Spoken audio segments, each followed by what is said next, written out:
All righty, I believe we are live. Yes, we are. I can see it on the left, top left. It says live. Oh, okay, great. Let me see if I can find my Zoom. Here we go. All right, well, welcome, Ismael Perez. We are so glad to have you here today. We want to thank you for coming and spending some time with us. Thank you, Chelsea.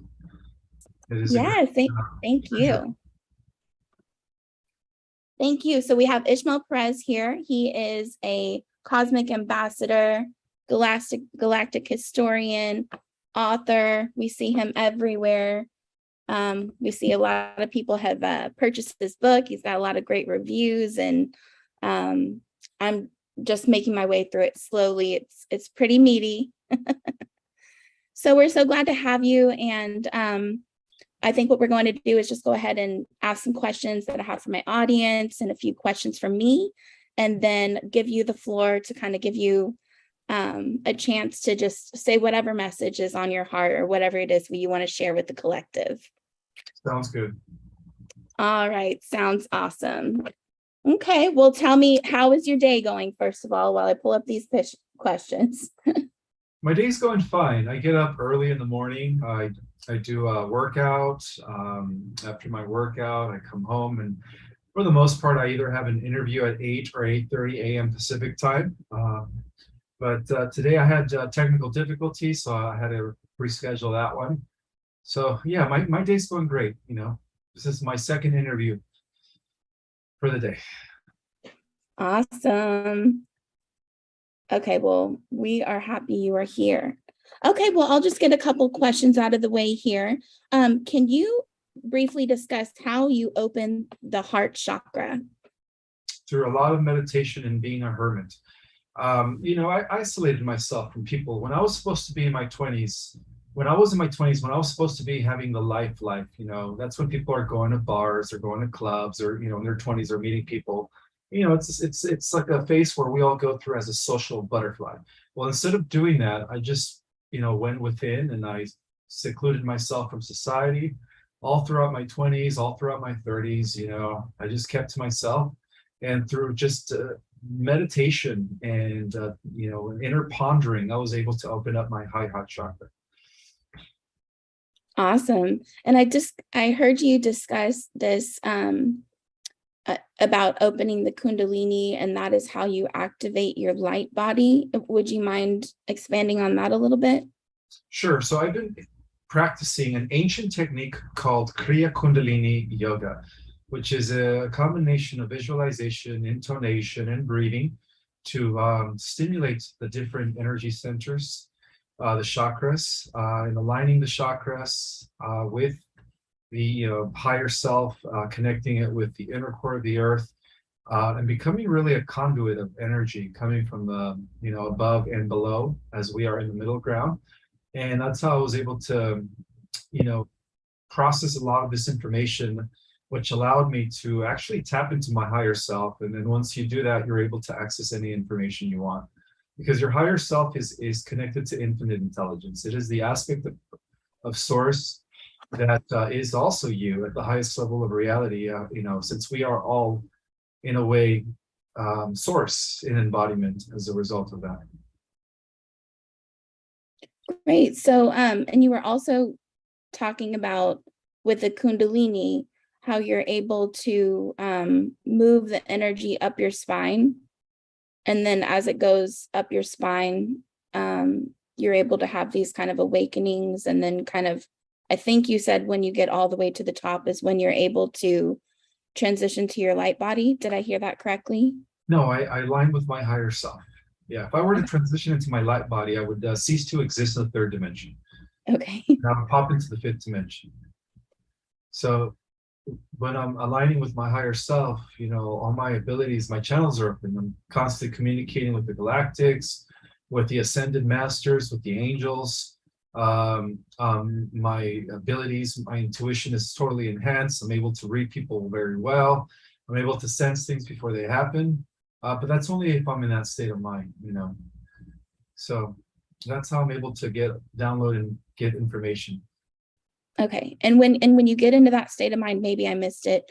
Is that where you center yourself, you sit down and you kind of activate this within yourself? Correct. Yes. Awesome.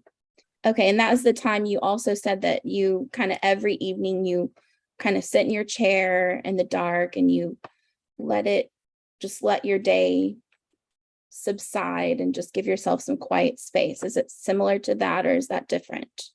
That's part of my routine. Yeah, to kind of like unwind from my daily activity and just kind of be back in myself, in my inner being. That's good. I could probably use some of that, but I have a 3-year-old toddler, so it's difficult to get these moments.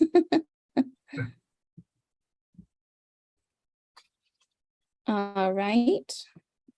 I pulled this up here. Okay, so we have someone that says, I'm feeling a tingling sensation on the back of my hands, and I hear light clicking sounds in my right ear. These both come and go from time to time. Do you know why? If you're feeling a sensation and tingling in your right hemisphere of your body or in your arm only. She said her arm? She said the back of her hands, she the hears back of her light hands. clicking sounds in her right ear. That could be because she's becoming upgraded, and she's starting to shift from a third dimensional vehicle, which was very limited in consciousness, into a fifth dimensional vehicle, which is almost ready to be fully intact. So those are probably just symptoms of her reconnecting with other dimensions and her spirit guides and of course her star family. So they're probably trying to communicate with her. Okay, great. And I also heard you discuss too, having a sore lower back and kind of just these stiff muscles that can also be part of the ascension process. Is that right? Yes, those are all physical symptoms. The symptoms vary. You could also have emotional symptoms and mental symptoms as well. Okay. They all vary. I think I'm experiencing all of the above. Okay. So we have someone who is wondering if they will ever meet parallel versions of ourselves in parallel timelines. I said, I actually dream in parallel timelines right now. I feel because what I'm dreaming, it feels like memories, but it's still like my life and the people, but it's just different situations. And I said, have you experienced dreams as though they were memories? And they said, not quite a dream. It may sound strange, but I've always had a brother on a parallel dimension. In another parallel, my parents had another kid. And at times I feel connected with him. I feel like I know him. So they were wondering if they could meet them if these dimensions collide. Absolutely. And that's what's actually happening. The reason the multiverse exists is because we're part of the refraction process where everything just kind of splits into infinite aspects of itself. But as the reverse takes place, it's all collapsing into one timeline. And so as it does that during the convergence process, which we are undergoing, there will come a time where she will meet with her brother and sister from the other parallel universe. Yes, because she still exists in that parallel universe. She's just a different person. So all those timelines, all those parallel realities are going to collapse into one very, very soon. Do you think that is similar to the solar flash, or is that different? I think that's what's going to cause the integration, and convergence of multiple timelines into one solar flash. Yeah. It's pretty interesting. All right. Okay, and that was for Black Cat Intuitive. So thank you for that, Ismael. You're welcome. So let's see. Path Prophet had a couple questions. As we continue to ascend, will night come to an end, or will we be in eternal light? We will be in eternal light. Yeah. Really? Yes, the nighttime only exists in a state of duality, in worlds of duality. when there is no more duality, because we're leaving the realms of duality as we go into higher levels of planes of existence, things just become pure light. At that point, we won't even need to sleep anymore. It'll Wow. be just, it'll be a 24-hour day without the sleep. Wow. So we won't need sleep and we won't need food, but we can have it if we want it. Yes, of course, just for leisure and recreational purposes, gathering of friends and family. You could always have a potluck and a feast, but beyond the fifth dimension, we don't really need food anymore. It's again, they still eat food only when it comes to social gatherings. But there is no more getting up in the morning and having breakfast and your 3 meals in a day. That doesn't exist anymore. That's just part of us having this mortal carbon-based body. Once we have crystalline-based body, then we become immortal. Do we actually need food? Because the more I study about things that's, everything is like 99.9% space. So do we actually need food to exist? Not at all, because we're energy. Really? Yeah, we only need food because we were temporarily stuck in these, in this lower dimension where it requires our bodies to be fed and nourished. But our avatar bodies do not need any food. Our avatar bodies are being sustained by pure universal life force, or what we call chi prana, which is all around us. Okay. So here in this lifetime, we need food to get us by. Absolutely. Yeah. Once we ascend. All temporary. That's part of this, illusionary reality that we're all in, this matrix that's now going to disintegrate any day now. Yeah, and I recently watched a really fascinating video from Ben Carson. It was part of the Gaia Network, and it was just talking about the true reality, and once you look into science, it really does look like we are in a simulation, and the only thing that makes it exist is our attention. So absolutely. Perception. That's how powerful we are. If we switch our perception, we are no longer in the simulation, and we're able to control the simulation by switching our perception. But the simulation exists all the way to the 12th dimension. Beyond the 12th dimension is base, solid, eternal reality. Really? Yeah. Okay. So, but each simulation gets better and better as we go in higher dimensions or higher planes of reality. So in other words, the simulation in the fifth dimensional realities are obviously they're more heavenly like, and that applies to every dimension beyond the fifth dimension as well. And then once we hit the 13th dimension, then we are part of the eternal realms. At that point, there is no more simulation. Okay. And then with that solar flash, so is that the point where everybody will go fourth density, and then but the higher beings will go fifth density? Is everybody going fourth density, whether it be negative or positive, when we get to that point? Only positive. Those that are at least 51% service to others are going to fourth density or fourth dimension. Okay. Yeah, so there's going to be a coexistence of fourth dimensional Earth, fifth dimensional Earth, and sixth dimensional Earth after the ascension. Third, fourth, fifth, sixth. Yes. And depending on where you go, that's going to also determine how much supernatural abilities you will be able to manifest. The higher dimensional you go, the more immortal you become and the more powerful you become. So that explains how there's going to be different levels of upgrade. So not everyone's going to have the same abilities. We're still going to have mortals or humans that live for hundreds of years, perhaps 300 to 500 years will be the new lifespan. That's going to be the great majority of people who are occupying the fourth dimension. So the people in the fifth dimension are going to appear to be superhuman to them, but they're still going to be coexisting in the same space. So for the fourth dimensional beings, they will have extended life periods, but the third dimensional pretty much will stay the same. Well, the third dimension is being destroyed because it's a false illusionary reality that was created by Enki, the demiurge, the negative Anunnaki. So that's going to be destroyed. and when the earth goes through the earth changes. And so those that make the shift will be spared and safeguarded from the earth changes. They won't experience the tsunamis and earthquakes. They won't experience the tsunamis and the earthquakes. Correct. Interesting. Okay. What is the meaning or the purpose when you look directly into the sun? And what is the purpose of this?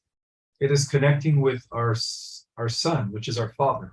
The Son is the representation of Christ, the logos here in our local system. It's the local representation of the galactic logos.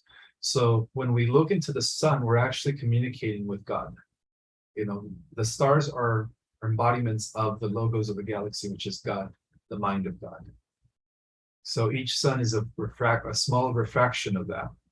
So that's why the sun gives life. The sun is, in a way, a living entity. So it is very important to communicate with the sun, especially at this time, because there's a huge exchange of energy that's taking place between our sun and our DNA. Our DNA is also alive. Our cells, you communicate with your cells. You can begin to talk to your body parts. Your organs are alive. Stop seeing your heart, your kidney, and your bladder as just things. Start seeing them as entities with consciousness of their own. And when you begin to believe that, then you could heal anything. You could, self-regulate your body at will. But you have to believe that they are alive, that your cells are also living entities. That makes sense. And so that would be a great way to pray, right? I mean, if you're looking into the sun or in the presence and you're sending love, and then you're saying, my organs are healed, my liver is healed. For example, if you have liver issues, it's kind of a quick way to manifest, potentially. Correct. Yes. And that is now being proven through the fields of neuroscience and epigenetics and all these new cutting edge scientific breakthroughs. Right. And just the other day, I actually experienced this. I had a moment to get out and go have dinner at a restaurant, and I stood on the sidewalk for a moment. I looked at the sun, and for some reason, you're able to look at the sun for longer now without it hurting your eyes, or at least I am. And I was sending that love, and I felt so connected with that love, kind of like a beacon for just a minute. And then I was like, okay, I'm going to go in and have dinner. And then about an hour later, one of my favorite musicians walked in the front door, and I got to meet him and, take a picture. And I think that's why that happened. So it's not just our bodies, but it's also just manifesting miracles in general. Yes, that's how miracles take place. It's when we are acknowledging that everything is alive, your cells, your glands, your organs, the earth you're on, the solar system, the galaxy, and so on and so forth. That's how the miracles take place. Okay. Is Wetico or Wetiko? Are you familiar with Wetiko? It's kind of like these negative self-talk, or these, this negative talk in your head. But they're saying, is Wetiko AI? Absolutely. Anything that is, voicing thoughts in your head that is not part of your team of angels is definitely AI. And I would be careful to discern the difference between what they're putting in your head through your devices, through the Wi-Fi everywhere. The AI has now the ability to read people's thoughts.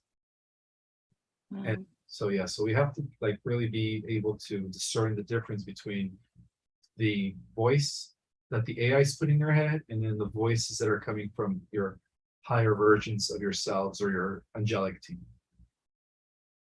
Right. Yeah, I can see that because I actually I've said things that I don't believe. Like I was thinking it and I said, and I'm like, wait, I don't think that. Or you could be picking Um, up on somebody else's negative thoughts as well. No, it's not all your thoughts are yours. Sometimes because we do share, we are part of a mind hive. We are all connected through telepathy. There's times where we just pick up on other people's thoughts and we think that they are our own.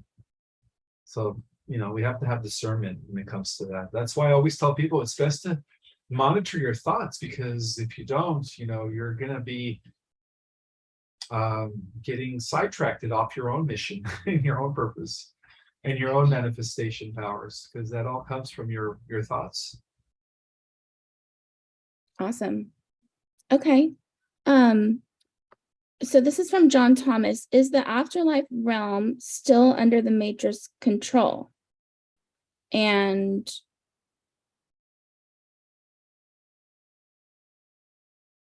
he says, my wife passed away 6 months ago, and I wondered where she might be. To answer the first part of the question, he's probably referring to the trap that was set by the Orions through Marduk and Enki, which was keeping us locked into this third dimension, not allowing us to, access other dimensions or reincarnate in higher dimensions.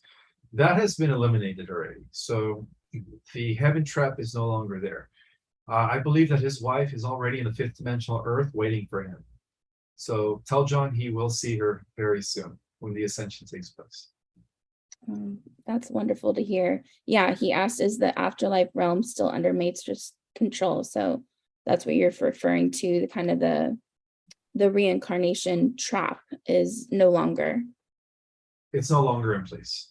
Okay. So, yeah, we've already taken over the moon, and we've destroyed that technology.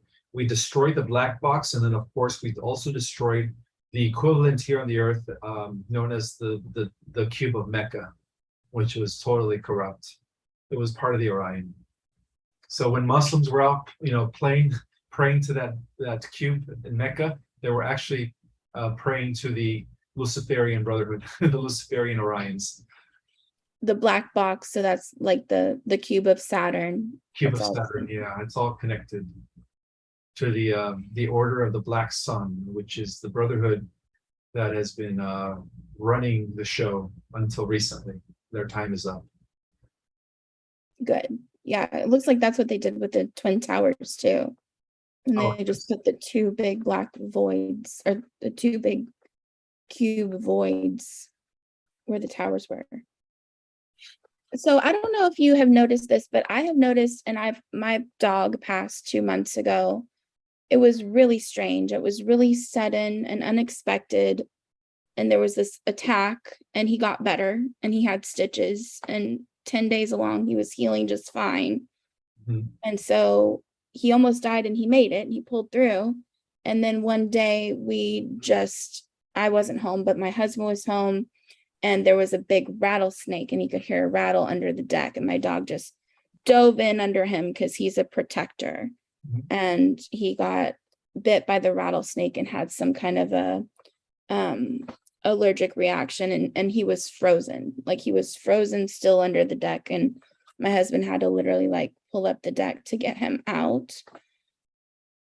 And he was barely breathing by the time he took him to the hospital. But it almost seems like he had already committed to go, like he was already leaving, and he pulled through the first attack, but then he just ran under. I've noticed a lot of people's dogs dying, especially I would say in the last month to 2 months. And a lot of them are 10, 11, 12. A lot of them are older. And I don't know if this is happening with people too, but have you noticed this increase of dogs dying? Or do you have any kind of speculation why that might be? I don't know. I mean, they could just be taking on an early ascension, because even dogs are ascending. I have no clue. I'm not a dog expert. I mean, I have a dog, but My dog still has another 10 years to go, hopefully. She's only under 2 years old. That's good. Well, I thank you for saying I don't know, because a lot of people, their ego doesn't even allow them to say that. So thank you for just Yeah, saying but I I don't know know instead of that making up an answer. you know that is very heartbreaking when your dog dies. I'm talking to people whose dog passed away, and they're still heartbroken over that, and they still miss their dog. So I know that a lot of people are really close to their dogs, almost like if their dogs are their children. So losing a dog is like losing a child. So I could definitely empathize with you on that. Definitely. And I had this sense that he almost left so that we could stay, type thing. Well, he also left, acted as a protector from that rattlesnake, because that bite could have been, intended for you or your husband or even your little kids. You have little ones? Yeah. Okay. My dog, my husband and my son were in the backyard at the time. So yeah. So it happened because that, the dog took its life in order to preserve you guys' lives. Because that rattlesnake could have gone for anyone else, and that would have not been good. It would have not been good. My Doodles, rest in peace, Doodles. I love you, Doodles. You think Doodles is watching? I'm sure your dog is watching, yeah. I hope so. And as someone else asked about their dog, but yes, we are going to be reunited with our dogs and with our lost family members. Yeah, absolutely.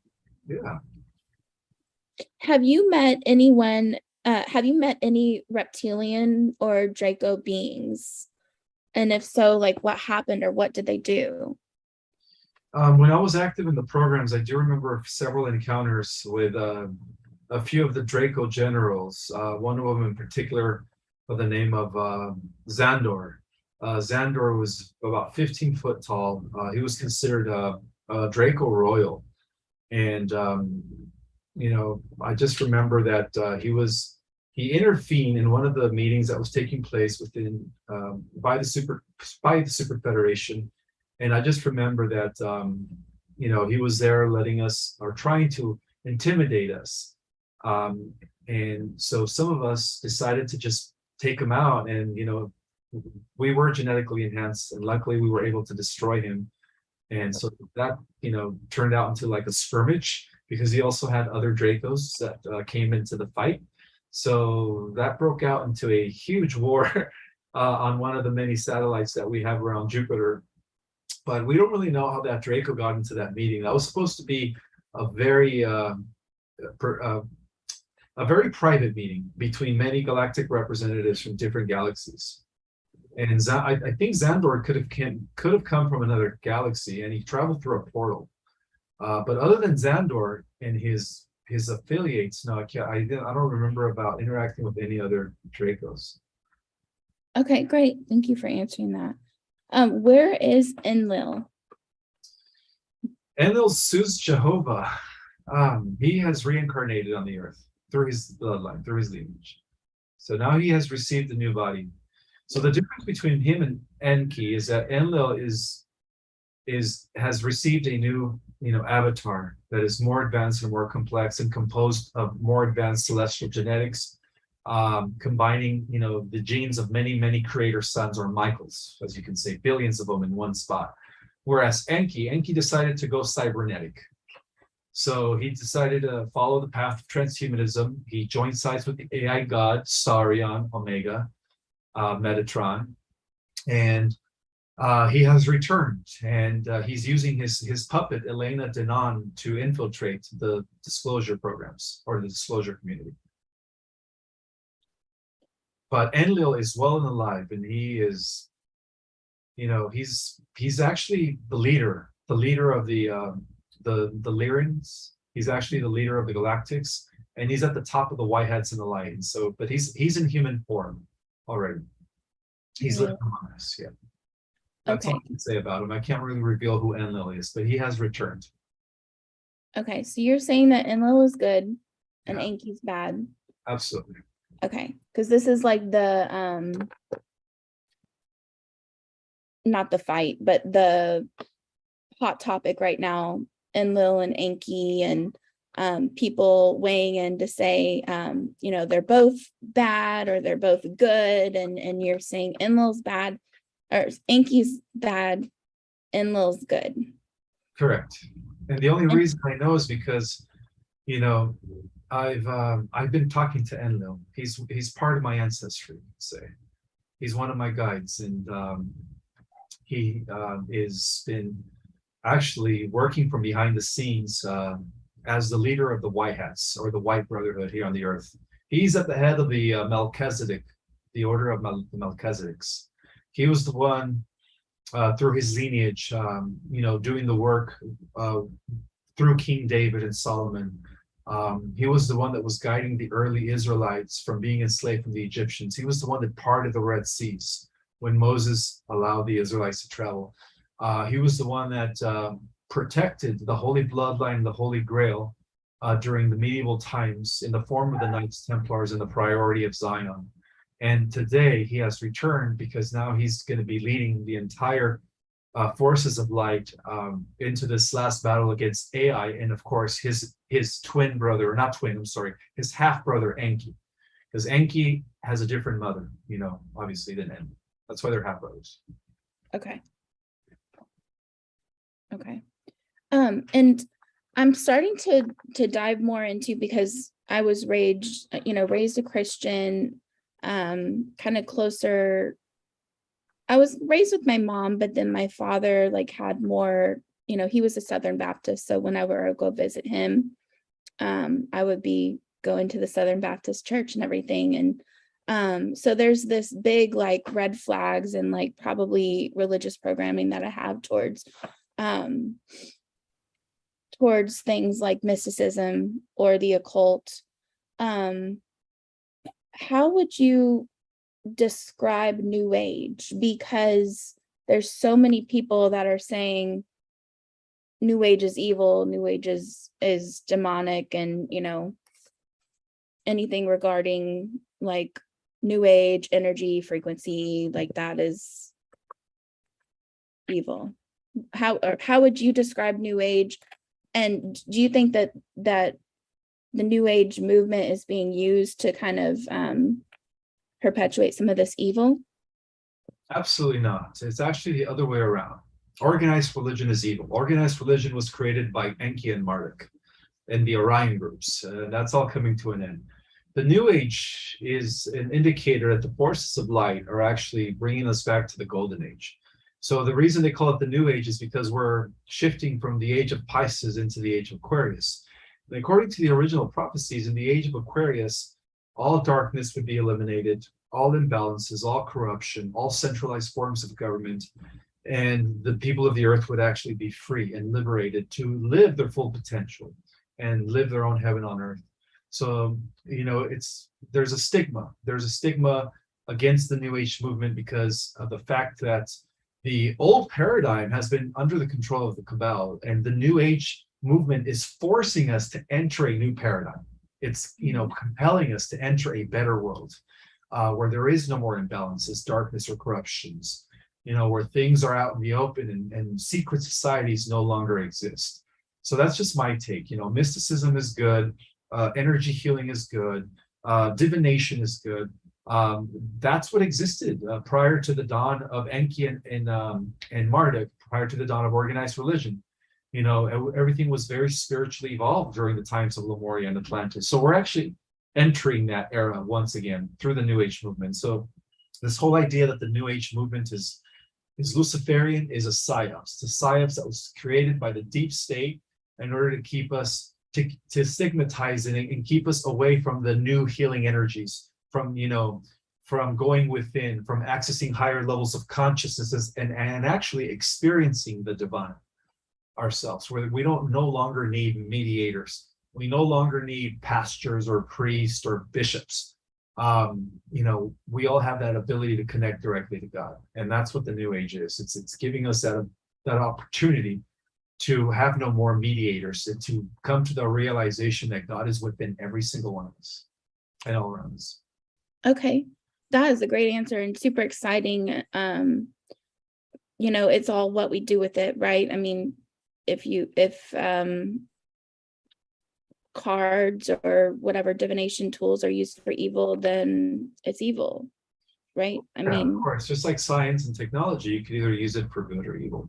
But don't get me wrong, as much as the cabal fringes upon the New Age movement, they have been using energy devices, advanced alien technologies, mysticism, in their effort to control us and keep us dumbed down for thousands of years. Right. So, but telling us it's wrong. and they're telling us it's wrong when they use black magic. The truth is that we are all white magicians in the New Age, and we're here to heal the planet and restore it and bring about an age of love and light. And they don't want that. This seems to totally fit in with what Jesus taught us. I mean, he taught us that we could be even more powerful than him.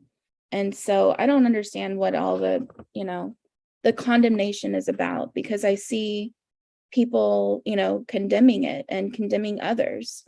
There is one thing. Can I ask you, is Marduk still alive? Some sources say that he has died, that he was killed, and some sources believe that he was just forced to step down as a commander of Nibiru, when Nibiru became restored back to the Galactic Federation a few years ago. So I guess we're going to find out, because not only are we going to be having planetary tribunals, but we're also going to be having galactic tribunals, which are already in progress. And so I think he's going to be facing trial pretty soon for his crimes against the galaxy. I hope they stream that live on TV. Yes, I know, because he's been at the head of the cabal for thousands of years. He goes by the name of Belial, Beleil, which is what the Bible calls Satan. So he's been taken out. He's no longer in power, and that explains why Xandor, that Draco general, came in from another galaxy, because he was trying to replace Marduk. But anyways. Oh, interesting. So Kim Gogan, I believe she says that Marduk is gone, and I don't think she says it outright, but she may or may not have killed him herself. What do you think about Kim Gogan? What's your opinion on her? I don't really know much about her. I really don't. Okay. Yeah. Okay. Yeah, that's okay. Yeah. Kim Gogan, they call her Kim Possible, and she claims to be basically in charge of Earth. Of Earth? No, that I disagree with. Well, of all the financial systems on Earth. Oh, no. I don't think she's in charge. It's not one person in charge. We're going to be under a council. It's going to be a new council, and they're known as the Council of 13. They're the new leaders of the new Earth, and they're going to be at the top of the 144,000. They are the inner body of the 144,000 souls that are already down on the Earth. So it's not just one person. It's going to be a council. That's one of the things that people are misunderstanding. They think that we're going to go from one hierarchy to the next. No, we're not. We're going to go from a centralized form of or structure into a non-centralized, where it's actually like a round table where people could come, and it'll actually be a true democracy. So there's not going to be just one guardian or one leader. It's going to be a council of leaders and guardians that are going to be in charge of the Earth. Well, that's good. That's what we need. We need someone. We the people. We need to be about we the people. So Absolutely. I'm sorry I've taken the time. I just have one more quick question, then I'll hand it over to you. Taylor Fortune is who you have started this mystic arts school with, and who you're doing your cosmology course, teaching it with. I'm taking the September course. So excited about that. So having this religious programming, when I see some of the hashtags that he has on his videos, hashtags occult, Kabbalah, sex magic, spell casting, Wicca, pagan.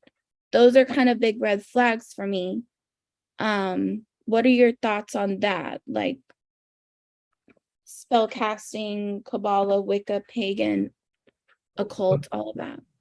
Like I said, the occult is a tool that we could either use for good or evil. The dark side has been using the occult for thousands of years, and so now that knowledge is available for us to use for the opposite of that, which is to, instead of control, we bring healing and awareness, and we help others with it. So Taylor Fortune is he's part of the white magic system. He's not associated with the Cabal. If he was, I wouldn't be working with him. So yeah, he's of the light. And the Kabbalah, again, that's the esoteric tradition of the ancient mysticism that was preserved through Moses, that came all the way from Egypt and Atlantis. I have nothing wrong with that. Tarot cards can be used for good or evil. Astrology is good. Numerology. All those are spiritual sciences that are now being restored to the greatest number to the majority of the peoples of the earth, whereas before they were only used by the elites. So yeah, I have nothing against the occult. What I guess my only problem would be is if they use it for evil, then that's when I have an issue with it. So I think just the word in itself, it has the word cult in it. So it's just they probably designed it that way to have a natural red flag, but the word occult means hidden. So right, which is something that the Dark Brotherhood has been using for many years. So, but now we're living in a time where it's unhitting. The truth is coming out. Things are being transparent. All this esoteric mysticism is now available to the masses. great. What kind of message do you have for the collective? And it's up to you on time. I'm good on time, or however much you want to share, but do you have a message that you want to share? Whatever you think would be helpful for this time right now. I guess the only message that I have is to have faith. Don't buy into any negative or fear-based, predictions. The forces of light have won the war in every timeline, in every probability, in every probable outcome. So regardless of what people are saying, we are scheduled to become part of a new heaven on earth, and we are actually, as I speak, reuniting with our galactic community. So only good things are ahead of us. We have nothing to worry about. And also, if you guys haven't had a chance to read my book, it is available on Amazon. Get it while it's hot before they suppress it, because my first book was suppressed after 2 years, no, year and a half of being out. After a year and a half of being out, they took it out of circulation and nobody could ever find a copy. And even up until today, I still can't find a copy of my first book. So I would get Our Cosmic Origin while it's still in circulation. Otherwise, it's not going to be there anymore. It's that revealing. Next level intel, of course. And then for those that are interested in going in depth into finding out and identifying what star race you're from, the cosmic history of our Earth, learning about chakras, dimensions, and of course, techniques and meditations, I would advise for you to take my online courses. I still have some room left in my November class for those that are interested in signing up. And of course, I could give you links for those that are interested. Awesome. Okay, great. I can take a look at the comments on YouTube. Oh, it's okay if I ask this real quick. So there is a truther channel, and they claim that they're under like a spiritual or they have been under spiritual attack, and they didn't say this outright, but they've given a lot of hints, and it seems like it could be this person, which is Janine. Mm-hmm. Just from what they're saying, it seems like it could be this person, and the allegations are that the birth chart is being used, and there were like psychological spiritual attacks on this person. So I don't know if you know of anything about that, but what are your thoughts on Janine? Is she of the light or the dark? She's definitely of the light. Yeah. Just like myself, there's a lot of imposters that are claiming to be the original. So there's only one of me, but I have like 100 imposters that are, DMing people, making them think it's me, or probably sending psychic attacks as well. She also has imposters, so it's not the real Janine. The real terrified Janine is good. She is of the light. So I would tell that community of light workers that it's not her. It's probably a somebody impersonating her. But the real Terror Janine would never do that. You know, she only does good things. Well, I was hoping so, because I love her so much and she's so positive. And I didn't want that to be true. Yeah, so it's not true. She's a good soul, she's an angel, and she's here to help bring heaven on earth. Wonderful. Okay, well, I'm just going to take a look at the YouTube chat, if that's real quick, just to see if anybody has last questions.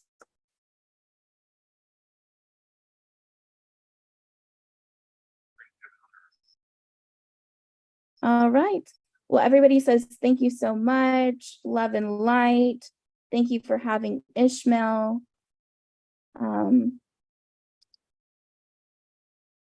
My client's grandfather was close to transition and could see all the family dogs in the backyard that had passed. Yeah. Is there infiltration? Okay. Love and unity, peace to all. I love you, Ishmael. Okay, well, thank you so much, very much for your time. We just really appreciate it. And thank you for coming on here. I know that you're dealing with a lot, and appreciate everything. Sending love and prayers to your wife as well and your family. Is it okay if I pray for you? Sure. Okay. All right. Dear God, we just want to pray. We want to uplift Ismael Perez and his wife and children, and just be with him, cover him with love and light and the peace of protection. Be with him, make sure that all of his family members are protected. Be with his wife and give her comfort and strength during this time, and help her on her journey, whatever journey that may be. But be with him, help him to be able to achieve his mission, help him to spread the message that he was meant to spread, and fulfill the purpose that he has. Surround himself, his friends, and people he works with, the mystic arts, surround them all in the white light of protection, and be with them all and help them to all be safe and protected and empowered during this time of transition. Jesus Christ's name we pray. Amen. Thank you. All right. Well, thank you so very much. I appreciate your time, and I'd love to do it again if you're open. Okay. Have a wonderful day. All right. Thank you so much. You as well.